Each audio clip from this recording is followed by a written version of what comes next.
করোনায় অর্থনীতি যেন নতুন করে ক্ষতিগ্রস্ত না হয় সেদিকে নজর দিতে হবে প্রধানমন্ত্রী। স্বাস্থ্যবিধি মানতে উদাসীনতা, এদিকে হাসপাতালে বাড়ছে রোগী। ফরিদপুরে সড়কে প্রাণ গেল 10 জনের।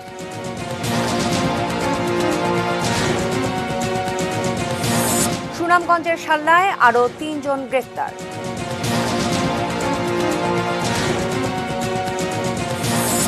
মিয়ানমারে পুলিশের গুলিতে আরও 4 জন নিহত।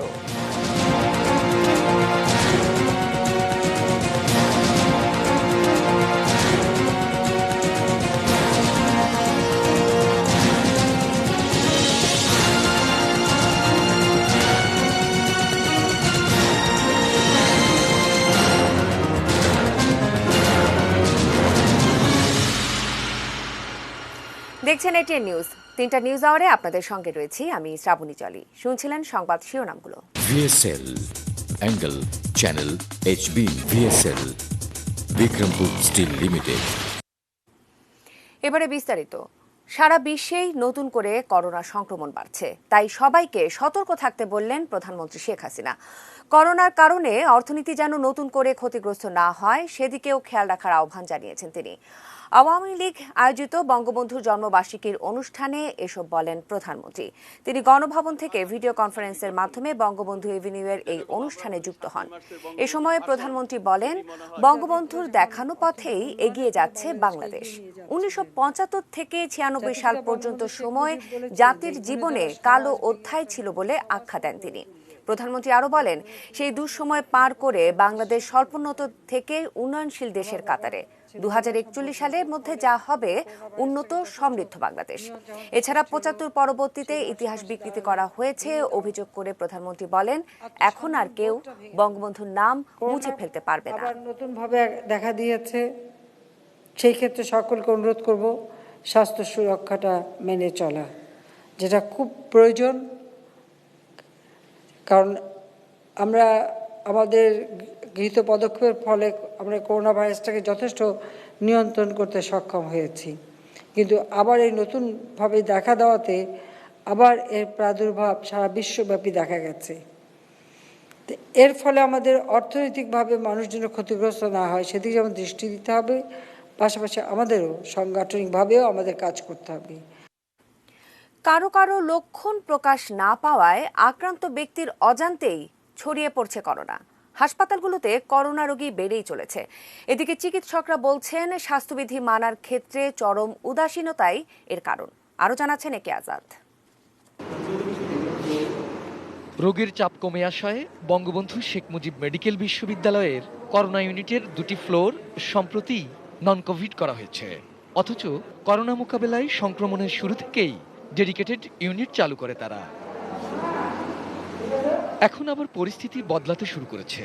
করোনায় আক্রান্ত হয়ে প্রায় প্রতিদিনই 15 থেকে 17 জন রোগী ভর্তি হচ্ছেন। শনিবার পর্যন্ত করোনা ইউনিটে ভর্তি ছিল প্রায় 150 রোগী।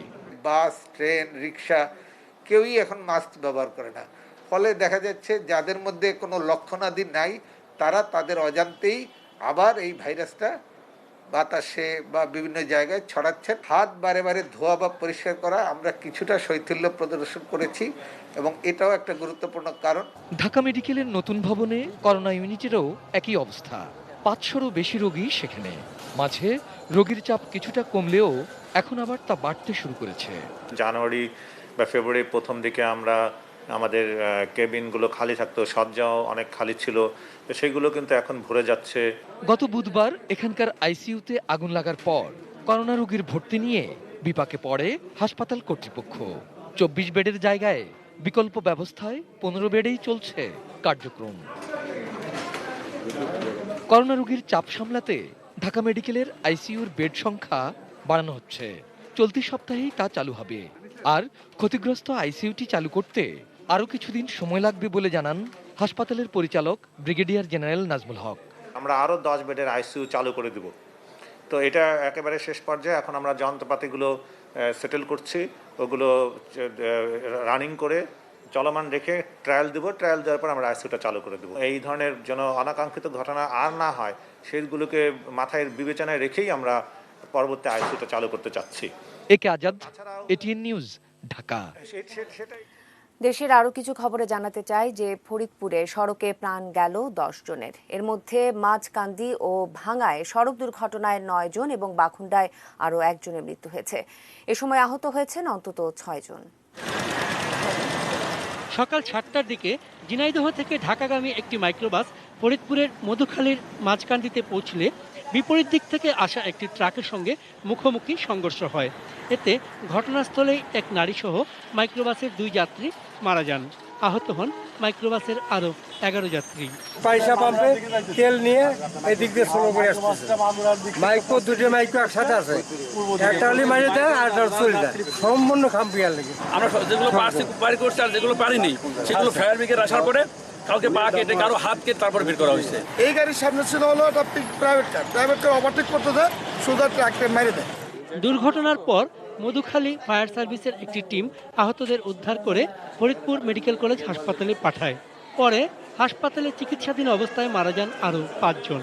দুর্ঘটনায় নিহতদের পরিচয় এখনো পাওয়া যায়নি। প্রাথমিকভাবে ধারণা যেটা হলো ওভার স্পিডে একটা মাইক্রোবাস একটা মাইক্রোবাস সাইড দিতে যায় আর ট্রাকটা ওভারটেকিং করতে যায়।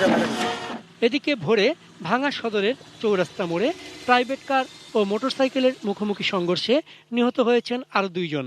এ ঘটনায় আহত হয়েছেন 1 জন। নিহতরা হলেন মোটরসাইকেলের আরোহী শাকিল খান ও নাইমুর রহমান। এদের দুজনেরই বাড়ি ভাঙ্গায়।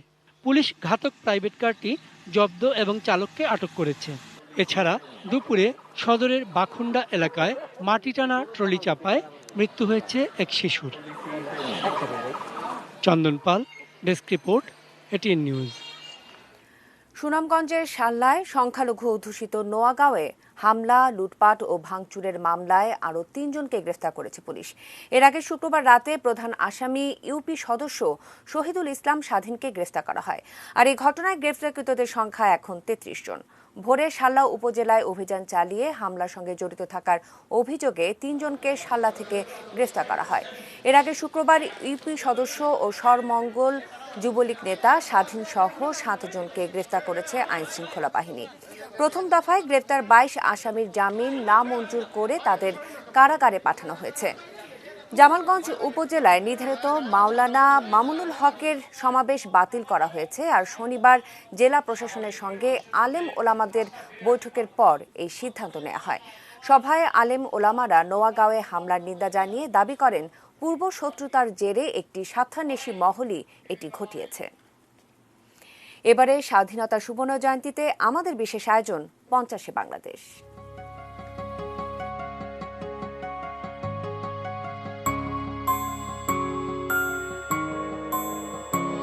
শোনো একটি মুজিবরের থেকে লক্ষ মুজিবরের কণ্ঠস্বরের ধ্বনি প্রতিধ্বনি আকাশে বাতাসে ওঠে রনি। শোনো একটি মুজিবরের থেকে লক্ষ মুজিবরের কণ্ঠস্বরের ধ্বনি প্রতিধ্বনি আকাশে বাতাসে ওঠে রনি। বাংলাদেশ আমার বাংলাদেশ, বাংলাদেশ আমার বাংলাদেশ। স্বাধীনতার পরপরই 7.5 কোটি মানুষের খাদ্য তুলে দেয়াই যেখানে ছিল চ্যালেঞ্জ, সেই দেশ আজ 17 কোটিরও বেশি মানুষের খাদ্য চাহিদা কেবল পূরণই করে না, প্রয়োজনের অতিরিক্ত উৎপাদন করে খাদ্য রপ্তানিকারক দেশের তালিকায় বাংলাদেশ। মধ্যম আয়ের দেশ হিসেবে এখন কৃষি উৎপাদনে নিজের অবস্থান জানান দেয় বাংলাদেশ। গত 5 দশকের বদলে যাওয়া কৃষির কথা শোনাচ্ছেন ফেরদৌস রহমান। আপনি চাকরি করেন, আপনার মায়না দেয় ওই গরিব কৃষক, আপনার মায়না দেয় ওই গরিব শ্রমিক, আপনার সংসার চলে ওই টাকায়, আমি গাড়ি চলি ওই টাকায়। ওদের সম্মান করে কথা বলেন, ওদের ইজ্জত করে কথা বলেন, ওরাই মালিক। জাতির পিতার ভাষণের মতো এই সম্মান এখন কৃষককে দেওয়া কারো ইচ্ছাধীন নয়, বরং কৃষকের প্রাপ্য। ঘাম ঝরিয়ে যারা সোনালী মাঠে ফসল উৎপাদন করেছেন তারা এখন কেবল কৃষক নন, এক একজন কৃষি উদ্যোক্তা।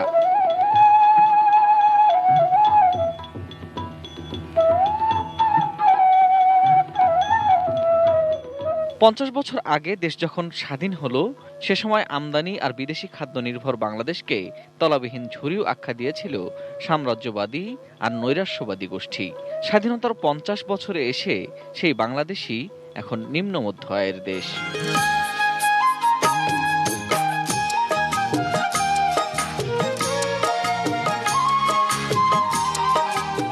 কৃষি উৎপাদনে বাংলাদেশের জোরালো অবস্থান এখন বিশ্ববাসীর জানা।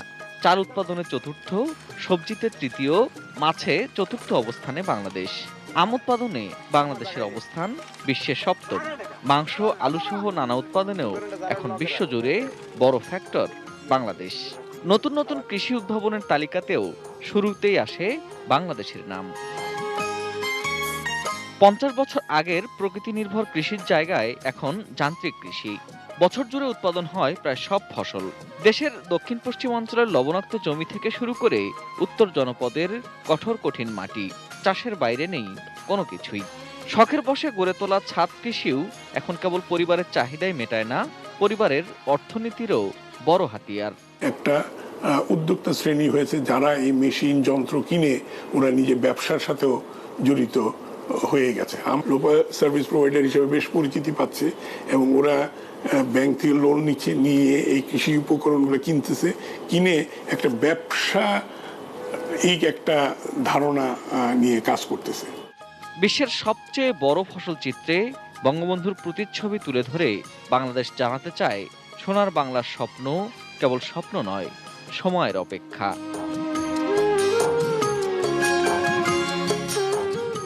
Ferdous Rahman, ATN news, Dhaka. সরকার অর্থনৈতিক উন্নয়নের সুযোগ তৈরি করছে। সেই সুযোগ দেশের জনগণ কাজে লাগালেই দেশ সামনের দিকে এগিয়ে যাবে বলে মন্তব্য করেছেন অর্থমন্ত্রী আ.হ.ম মুস্তফা কামাল। জনতা ব্যাংকের কেন্দ্রীয় কার্যালয়ে ভার্চুয়ালি মুজিব কর্নার ও মুরাল উদ্বোধন শেষে তিনি সবাইকে এক হয়ে দেশের জন্য কাজ করার আহ্বান জানান। জাতিপিতা চেয়েছিলেন একটি উন্নত বিশ্বের দরবারে বাংলাদেশ একদিন সামিল হবে। যদি আমাদের যে সমস্ত অপচয়গুলো আছে, আমাদের ইকোনমিতে বিভিন্ন এলাকার যে ডিস্টরশন গুলো আছে, যেগুলো অ্যাভয়েড করতে পারেন, আর একটা efficient and effective, transparent and vibrant অর্থনীতি যদি আমরা খাড়া করতে পারেন, তাহলে আমাদের যে সক্ষমতা আছে, এই সক্ষমতাগুলোর হাত ধরে আমরা অবশ্যই সেই কাঙ্ক্ষিত লক্ষ্যে পৌঁছাতে পারব। এবারে আন্তর্জাতিক খবর জানাবো। মিয়ানমার প্রসঙ্গে জানাতে চাই যে মিয়ানমারের সামরিক জান্তার রক্তক্ষয়ী দমন পীড়নের মুখেও দেশটির গণতন্ত্রপন্থীরা বিক্ষোভ প্রতিবাদ অব্যাহত রেখেছেন। শনিবার রাতের বিক্ষোভে পুলিশের গুলিতে অন্তত 4 জন নিহত হয়েছেন। আর এই নিয়ে দেশটিতে সেনা শাসন বিরোধী বিক্ষোভে মোট 250 জন নিহত হয়েছেন। আর গ্রেপ্তার বা আটক হওয়া ব্যক্তির সংখ্যা কয়েক হাজার। তাদের মধ্যে রয়েছে অন্তত 30 জন সাংবাদিক। বিক্ষোভ জারি রাখার জন্য রাতের অন্ধকারাচ্ছন্ন সময় বেছে নিয়েছিলেন সাধারণ মানুষ। ইয়াঙ্গুন, কাচিন, মান্দালয় সহ অন্তত 20টি স্থানে সূর্যোদয়ের আগ পর্যন্ত বিক্ষোভ করেন তারা। এই বিক্ষোভে যোগ দেন চিকিৎসা কর্মী ও বৌদ্ধ ভিক্ষুরা। এ সময় তাদের হাতে ছিল মোমবাতি। সেনা শাসনের বিরুদ্ধে বিক্ষোভে এখন পর্যন্ত সবচেয়ে রক্তক্ষয়ী ঘটনা ঘটেছে ইয়াঙ্গুনে। সেখানে বিক্ষোভকারীরা জড়ো হলে তাদের ছত্রভঙ্গ করতে লাঠিচার্জ ও স্টান গ্রেনেড ছোড়ে নিরাপত্তা বাহিনী। এদিকে হতাহতদের স্মরণে এবং সামরিক শাসনের বিরুদ্ধে প্রতিবাদী মোমবাতি প্রজ্বলন করেছেন বিক্ষোভকারীরা। শনিবার রাতভর দেশটির বিভিন্ন শহরে এই কর্মসূচি পালিত হয়। দর্শক, নিউজ আওয়ারে নিচ্ছি বায়োডিজিটাল বিরতি। ফিরে এসে আরও যা থাকছে। টাকা ও স্বর্ণালংকার চুরি করতে গিয়ে মা মেয়েকে হত্যা। পদ্মায় নাব্য সংকট, দৌলদিয়ায় আটকা পড়ছে সার ও তেলবাহী জাহাজ।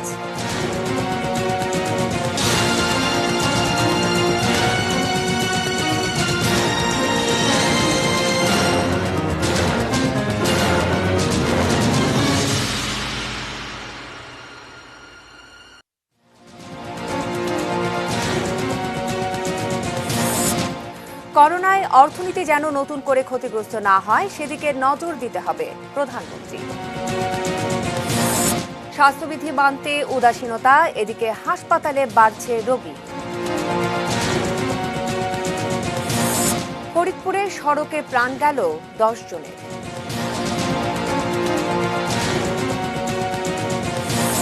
সুনামগঞ্জের শাল্লায় আরও 3 জন গ্রেফতার।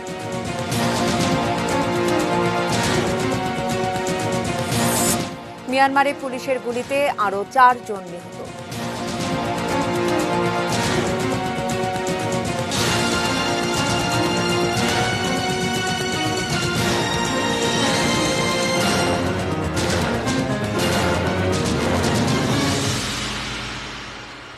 সংবাদ শিরোনামগুলো আরও একবার জানিয়ে আবারও আমন্ত্রণ জানাচ্ছি 3টা নিউজ আওয়ারে। ধন্যবাদ সঙ্গে থাকার জন্য। হবিগঞ্জের বাহুবলে টাকা ও স্বর্ণালংকার চুরি করতে গিয়ে মা মেয়েকে হত্যা করেছে প্রতিবেশী আমির হোসেন। শনিবার রাতে সংবাদ সম্মেলনে একথা বলেছেন জেলা পুলিশ সুপার মোহাম্মদ উল্লাহ। এর আগে হবিগঞ্জে সিনিয়র জুডিশিয়াল ম্যাজিস্ট্রেট তাহমিনা হকের আদালতে আমির হোসেন স্বীকারোক্তিমূলক জবানবন্দি দেয়। পুলিশ জানায়, আমির দিগম্বর বাজারের বাসিন্দা সঞ্জিতের থেকে কয়েকদিন আগে 3,000 টাকা ধার নেন এবং তাদের বাসায় আরও 2 লাখ টাকা ও স্বর্ণালংকার রয়েছে বলে জানতে পারেন। গত 18 মার্চ সঞ্জিতের স্ত্রী ও তার শিশুকন্যা বাসায় একা থাকায় আমির আরও 2 সহযোগীকে নিয়ে চুরি করতে যায়। এক পর্যায়ে তার মা ও মেয়েকে গলা কেটে হত্যা করে প্রায় 2 লাখ টাকা ও একটি মোবাইল ফোন নিয়ে যায়। হত্যাকাণ্ডে ব্যবহৃত ছোড়া, মোবাইল ফোন ও কিছু টাকা জব্দ করা হয়েছে।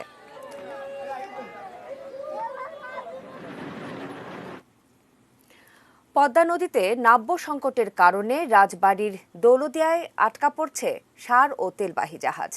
মাছ নদীতে ছোট জাহাজে করতে হচ্ছে আনফোল্ড, ফলে সময় ও খরচ দুটিই বেড়ে যাচ্ছে। রাজবাড়ীর প্রতিনিধি লিটন চক্রবর্তীর তথ্য ছবিতে দেখে নেব ডেস্ক রিপোর্ট।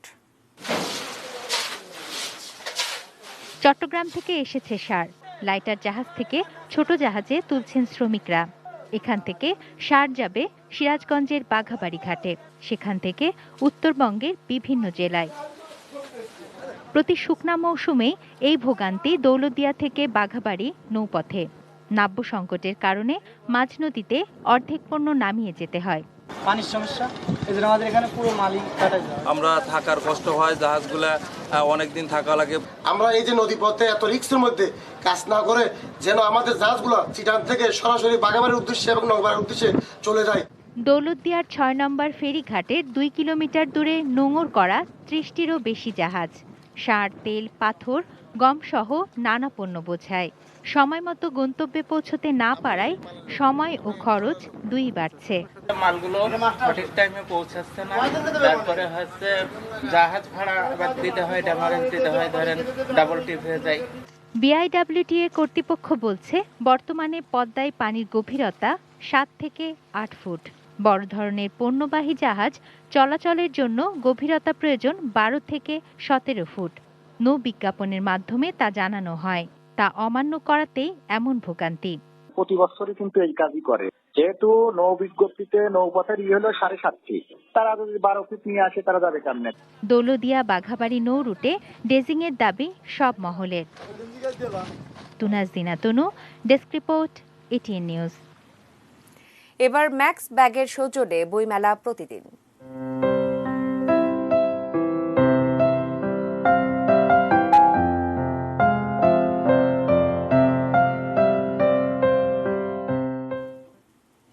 করোনাকালেও বইমেলার তৃতীয় দিনে এসে ফিরে এলো আগের রূপ। ছুটির দিনে ফাঁকা সকালের পর বিকেলেই প্রাণের মেলায় ঘুরে ঘুরে পছন্দের বই কিনতে ভিড় করেছিলেন বইপ্রেমীরা। ঠিক এমনটাই চাওয়া থাকে বইমেলার আয়োজকদের। বিশেষ করে ছুটির বিকেলে অমর একুশে গ্রন্থমেলায় পাঠক, বইপ্রেমীদের এমন উপস্থিতি সবারই প্রত্যাশার। 18 মার্চ উদ্বোধনের পর থেকেই আশায় ছিলেন বিক্রেতা প্রকাশকরা। অনেকে বই দেখতে আসছে, ঘুরতে আসছে, আর ম্যাক্সিমাম মানে ধরেন অনেক লোকই হচ্ছে বই কিনছে, মানে বই পিপাসু বইয়ের মানুষের সংখ্যা অনেক ভালোই। শুরুতে ভার্চুয়ালি হওয়ার কথা থাকলেও ক্রেতারা যে এমন মাঠের মেলায় চেয়েছিলেন তাই যেন বোঝা গেল। যদিও করোনাকাল বলে বইমেলার এই ভিড় একই সঙ্গে আনন্দের এবং উৎকণ্ঠারও। তো শুরুতেই বেশ ভিড় দেখা যাচ্ছে, ভিতরে আসার পরে তো কেউ কেউ দেখছি মাস্ক ঠিক মতো পরছে না, তো ঢোকার সময় তো ঠিক প্রোটেকশনটা ঠিক ছিল আর কি। বইমেলায় প্রতি সপ্তাহে এসে অনেক বই কিনতে চাই। বিকেল সন্ধ্যায় এমন চিত্র থাকলেও অন্যবারের চেয়ে এবারের ছুটির সকালগুলো একদমই অন্যরকম। করোনার আক্রমণ থেকে শিশুদের বাঁচাতে শিশুপ্রহর নেই বলে এই অবস্থা। এক্সট্রা যদি অ্যাক্টিভিটিস থাকে তাহলে তো এটা আসলে বেশ ভালো হয়। গতবার যেমন ছিল তখন ও এটা খুব এনজয় করেছে, আমরা আসছিলাম ওখানে গিয়েছিলাম, তো এবার যেহেতু না এটা একটু মিস করছে। সকাল থেকে স্টল প্যাভিলিয়ন গোছানোর কাজ চলছিল শনিবারও। উদ্যানের পুরো প্রাঙ্গণে একটা অগোছালো ভাব, সেই সঙ্গে স্বাস্থ্যবিধি মানায় অনীহা তো আছেই অনেকের। 80% লোক মাস্ক দেখি না, আমরাও বলি আপনারা মাস্ক ব্যবহার করেন, পরেন, গরম লাগে। আমরা যারা এখানে দর্শনার্থী বা ক্রেতা আসি, আমাদের সচেতন হওয়া দরকার। সচেতনতার জন্য এই টাইমে আসা। ছুটির দিনগুলোতে সকাল 11টা থেকে রাত 9টা পর্যন্ত এবং বাকি দিনগুলোতে বিকেল 3টা থেকে রাত 9টা পর্যন্ত চলবে এবারের বইমেলা। Sajida Sweety, ATN news, Dhaka. এবারে সোশ্যাল ইসলামী ব্যাংক লিমিটেড বাণিজ্য সংবাদ।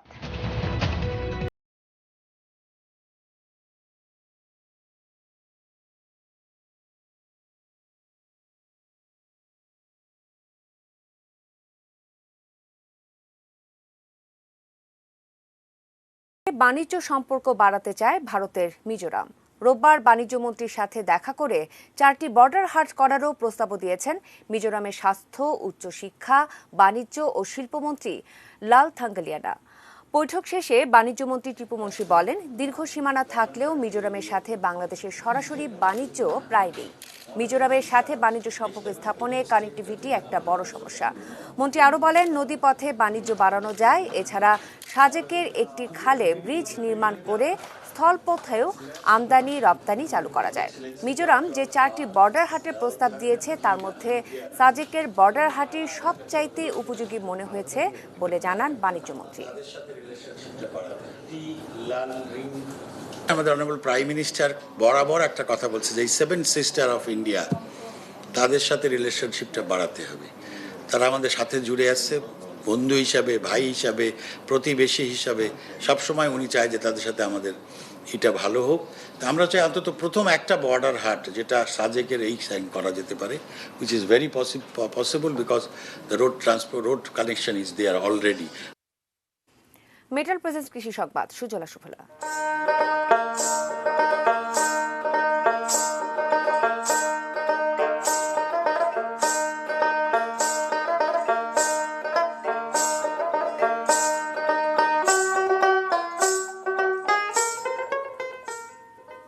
কুষ্টিয়ায় জনপ্রিয় হয়ে উঠছে বায়োফ্লক পদ্ধতির মাছ চাষ। বাড়ির আঙিনা বা ছাদে অল্প জায়গায় এই পদ্ধতিতে মাছ চাষ করা যায়, আর এই পদ্ধতিতে চাষ করে অনেক বেকার যুবক সাফল্য পেয়েছেন। কুষ্টিয়া প্রতিনিধি শরীফুল ইসলামের পাঠানো তথ্য ছবি নিয়ে ডেস্ক রিপোর্ট।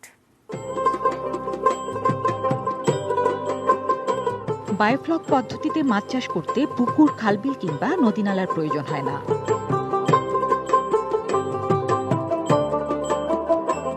বাড়ির ছাদ বা উঠানে ট্যাঙ্ক তৈরি করে অল্প জায়গায় মাছ চাষ করা যায়। চীন, ইন্দোনেশিয়া এবং ভারতে এই পদ্ধতিতে মাছ চাষ ব্যাপক জনপ্রিয়। এই পদ্ধতিতে মাছের জন্য খাবার খুব কম দিতে হয়। মাছের মলমূত্র এবং নষ্ট হয়ে যাওয়া খাবার ব্যাকটেরিয়ার সাহায্যে প্রক্রিয়াকরণ করে তা পুনরায় মাছকে খাওয়ানো যায়।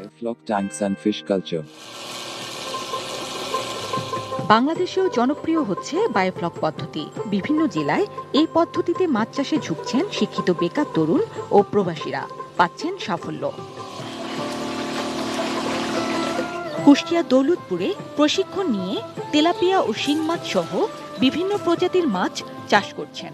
50,000 লিটারের একটা ট্যাঙ্কে আমি 7 থেকে 10,000 মাছ অবমুক্ত করে আমি 4টাতে কেজি পর্যন্ত হারভেস্ট করতে পারি, যেটা সনাতন পদ্ধতিতে অর্থাৎ পুকুরে এতটা চাষ করা সম্ভব নয়। 5 মাসে হয়তো আমার এখান থেকে প্রায় 400 কেজির কাছাকাছি মাছ উৎপাদন হবে বলে আমি আশা করি। বায়োফ্লক পদ্ধতিতে বেশি ঘনত্বে মাছ চাষ করা সম্ভব, যেখানে খাদ্য খরচ প্রচলিত পদ্ধতির তুলনায় অনেক কম এবং মাছের উৎপাদন হার পুকুর বা জলাশয়ে মাছ চাষের চেয়ে অনেক গুণ বেশি। এ ব্যাপারে তরুণ উদ্যোক্তাদের প্রশিক্ষণ ও পরামর্শ দিচ্ছে মৎস্য বিভাগ। 35 জনকে 3 দিন ব্যাপী এই বায়োফ্লক পদ্ধতির উপরে প্রশিক্ষণ দিয়েছি। আমাদের ফিশারিজ ডিপার্টমেন্টের পক্ষ থেকে সব রকম সহযোগিতা করে যাচ্ছে। জিনি ইসলাম, ডেস্ক রিপোর্ট, এটিএন নিউজ। যথারীতি আবারও সময় হলো বাহ্যিক সৃষ্টির বিরতি নেবার। ফিরে এসে আরও থাকছে। সিডনি ও নিউ সাউথ ওয়েলসে বন্যা।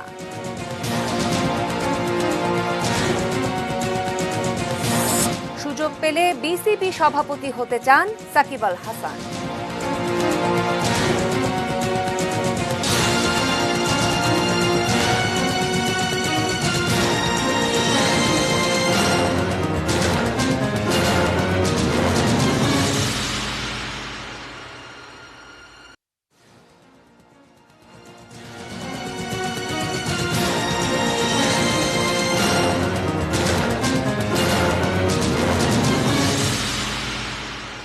বিরতি থেকে আবারও ফিরে এলাম 3টা নিউজ আওয়ারে। আর ফিরে এসে এবারে জানাবো দেশের বাইরের খবর।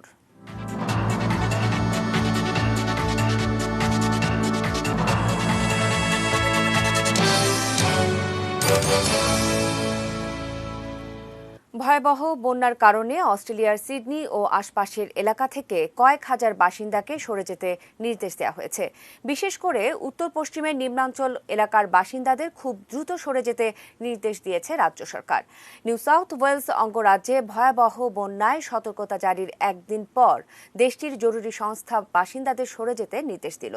শনিবার থেকে সিডনির উত্তরাঞ্চলের শহরগুলোয় মৌসুমি বৃষ্টি শুরু হয়েছে আর এলাকাবাসী আশ্রয় কেন্দ্রে যেতে শুরু করেছেন। দাবানলের সময় ব্যবহৃত হওয়া আশ্রয় কেন্দ্রে ঠাঁই নিয়েছেন সাধারণ মানুষ। শনিবার রাত থেকে আজ পর্যন্ত 100টি আশ্রয় কেন্দ্র খোলা হয়েছে। নিউ সাউথ ওয়েলস অঙ্গরাজ্যের টারে শহরে নদীতে ভেসে গেছে ঘরবাড়ি। সড়ক ডুবে যাওয়ায় যোগাযোগ বন্ধ হয়ে গেছে। স্কুল ও মেট্রো সাময়িকভাবে বন্ধ রাখা হয়েছে। সুপেয় পানির রিজার্ভার ক্ষতিগ্রস্ত হওয়ায় জরুরি সংস্থাগুলোর কাছে সহযোগিতার জন্য 1000-এরও বেশি ফোন এসেছে। এই সপ্তাহের মধ্যে উপকূলবর্তী এলাকায় বৃষ্টি কমতে পারে বলে পূর্বাভাস দেওয়া হয়েছে। বন্যার কারণে করোনা ভাইরাসের টিকাদান স্থগিতও করা হয়েছে।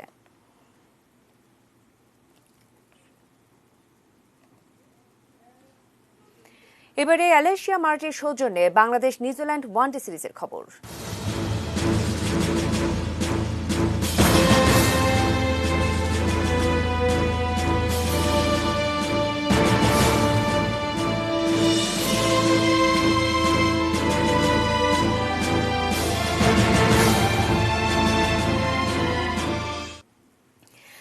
ম্যাচ সিরিজের তৃতীয় ওয়ানডেতে ক্রাইস্টচার্চে মঙ্গলবার নিউজিল্যান্ডের মুখোমুখি হবে বাংলাদেশ।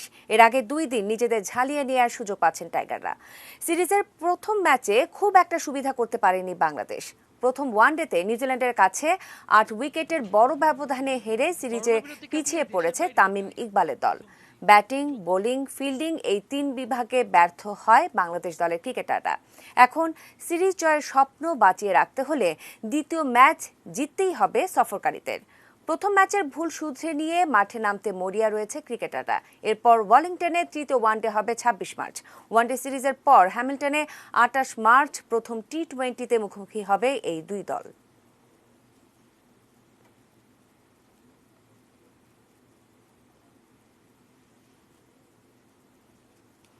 খেলার আরো কিছু খবর। দেশের হয়ে টেস্ট খেলতে চান না, বিসিবির এমন বক্তব্য প্রত্যাখ্যান করেছেন সাকিব আল হাসান। শনিবার রাতে দারাজ প্রেজেন্স ক্রিক ফ্রেন্সির লাইভে এসে এমন কথা বলেন তিনি। পাশাপাশি ভবিষ্যতে বাংলাদেশ ক্রিকেট বোর্ডের সভাপতি হওয়ার ইচ্ছা পোষণ করেন সাকিব। বলেন, কখনো সভাপতির দায়িত্ব পেলে তা যথাযথভাবে পালন করে ইতিহাসের সেরা বোর্ড সভাপতি হবেন তিনি। আমি যখন বিসিবিকে লেটারটা দিয়েছি, যারাই বলছে যে আমি টেস্ট খেলতে চাই না কিংবা টেস্ট খেলবো না, তারা লেটারটা পড়েনি। এটা হচ্ছে একদম বড় কথা। আমি আমার লেটারে কোথাও উল্লেখ করিনি যে আমি টেস্ট খেলতে চাইনি। আমি শুধু আমার লেটারে উল্লেখ করেছি যে আমি ওয়ার্ল্ড কাপ প্রিপারেশনের জন্য এই টাইমটাতে আইপিএল খেলতে চাই। যে আমি যদি বিসিবির কখনো ওরকম পজিশনে যেতে পারি, আমার কাছে মনে হয় যে আমি যত ভালো কাজ করবো এটা আর বাংলাদেশে কেউ করতে পারবে না। সো অফকোর্স যদি ক্রিকেটে ওরকম থাকি এবং বিসিবির কখনো প্রেসিডেন্ট হওয়ার সুযোগ আসে, অবশ্যই আমি সেটা হতেও চাইবো এবং আমি জানি যে I will be the best president of BCB's history.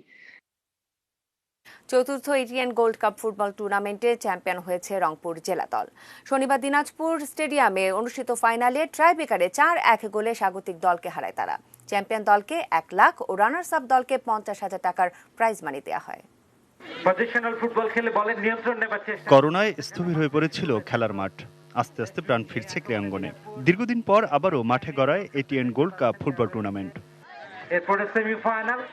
শনিবার দিনাজপুর স্টেডিয়ামে চতুর্থবারের মতো অনুষ্ঠিত হলো এটিএন গোল্ড কাপ ফুটবল টুর্নামেন্টের ফাইনাল খেলা। ফাইনালের উদ্বোধন করেন এটিএন নিউজ ও এটিএন বাংলার চেয়ারম্যান ডক্টর মাহফুজুর রহমান। ঐতিহ্যবাহী সাঁওতাল নৃত্যের তালে তালে অতিথিদের স্টেডিয়ামে বরণ করা হয়। এ সময় দিনাজপুরের শিল্পীরা মনোমুগ্ধকর ডিসপ্লে পরিবেশন করেন। খেলা শেষে বিজয়ী দলের হাতে পুরস্কার তুলে দেন অতিথিরা। এ সময় ডক্টর মাহফুজুর রহমান যুব সমাজকে খেলার প্রতি আগ্রহী হতে পরামর্শ দেন। যুব সমাজ আজকাল আর খেলাধুলা করার সুযোগ পায় না, তারা নানা দিকে অন্যদিকে চলে যাচ্ছে তাদের মন। বিশেষ করে আজকাল এই যুব সমাজ কোনো কাজ নেই, হতাশাগ্রস্ত, ড্রাগ এডিক্টেড হয়ে যাচ্ছে। তা আমরা চাই এই যুব সমাজকে খেলাধুলা নিয়ে ব্যস্ত রাখা। দিনাজপুরের প্রতি ভালোবাসা থেকেই রাজধানীর বাইরে এমন টুর্নামেন্ট আয়োজন করা হয়েছে বলে জানান ডক্টর মাহফুজুর রহমান। দিনাজপুরে গোল্ড কাপ করার পিছনে যে কারণ হচ্ছে, এইখানেই আমার পুরো যৌবনকাল এইখানেই আমি কেটেছে, এবং যে কারণে আমার দিনাজপুরের প্রতি একটি আলাদা মায়া আছে। এই খেলা আরো দিন দিন ভালোভাবে আমরা করব। একই সময়ে জেলার কৃতি খেলোয়াড়দের মধ্যে মরণোত্তর সম্মাননা প্রদান করে এটিএন বাংলা পরিবার, আর এজন্য সাবেক খেলোয়াড়দের পরিবার কৃতজ্ঞতা জানায়। মনে রাখছেন, এইটাই ধন্যবাদ। অনুষ্ঠানে আরো উপস্থিত ছিলেন ওয়ালটন গ্রুপের নির্বাহী পরিচালক এফএম ইকবাল বিন আনোয়ার ডন, এটিএন বাংলার উপদেষ্টা তাশিক আহমেদ ও হাসান আহমেদ চৌধুরী কিরণ, ফুটবল টুর্নামেন্টের আহ্বায়ক জহির শাহ সহ টুর্নামেন্টের কর্মকর্তাবৃন্দ।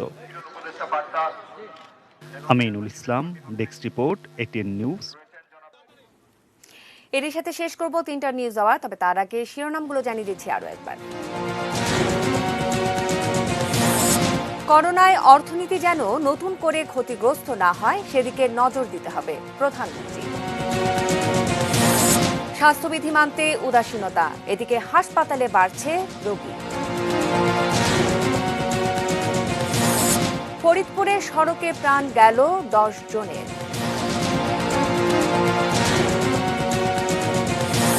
সুনামগঞ্জের শাল্লায় আরো 3 জন গ্রেফতার।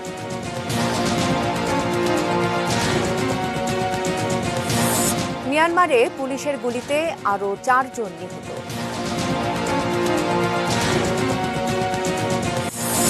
টাকা ও স্বর্ণালংকার চুরি করতে গিয়ে মা ও মেয়েকে হত্যা। পদ্মায় নাব্য সংকট, দৌলতদিয়ায় আটকা পড়ছে সার ও তেলবাহী জাহাজ।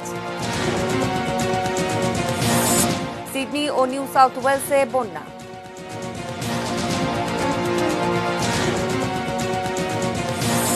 এবং সুযোগ পেলে বিসিবি সভাপতি হতে চান সাকিব আল হাসান।